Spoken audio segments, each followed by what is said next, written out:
നമ്മളിപ്പോൾ നിൽക്കുന്ന സീ ലെവലിൽ നിന്ന് 3600 അടി ഹൈറ്റിലാണ്. ഇതാണ് രാമങ്കൽ എന്ന് പറഞ്ഞ കല്ല്.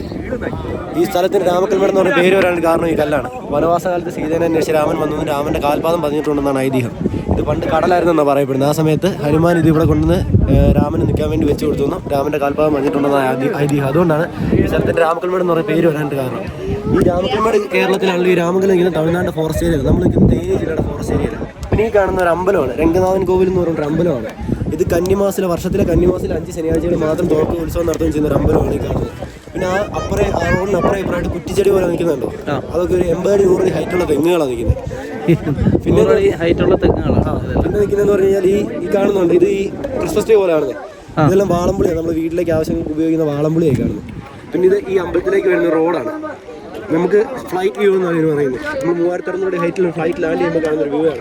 പിന്നെ ഏഷ്യയിലെ ഏറ്റവും ശക്തമായ കാറ്റ് വീശുന്ന സ്ഥലം രാമക്കൽമേട്ടിലാണ്. നമ്മളിവിടെ നിൽക്കുന്നിടത്താണ് 4 പേര് കൈ പിടിച്ച് നിന്നാലും എടുത്തുകൊണ്ട് പോകാൻ ശക്തിയുള്ള കാറ്റ് വീശാറുണ്ട്.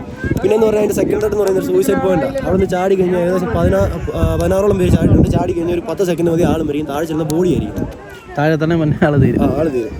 പിന്നെ എന്ന് പറയുന്നത് തൂക്കായിട്ടാണ് നിൽക്കുന്നത്. 3 സൈഡിൽ നമുക്ക് അതിൻ്റെ മണ്ടയ്ക്ക് ഇറങ്ങിയാൽ ഒരു സൈഡ് മാത്രമാണ് ഉള്ളത്. 3 സൈഡിലും കാണണമെങ്കിൽ നമുക്ക് ഇവിടെ നിൽക്കാം. ഇതിന് പില്ലർ റോക്ക് എന്നാണ് പറയുന്നത്. ആ സൈഡ് വഴി മാത്രമേ ഇതിൻ്റെ മണ്ടയിലോട്ട് കയറാൻ പറ്റത്തുള്ളൂ. നിങ്ങൾ ഫോട്ടോ എടുത്തോ.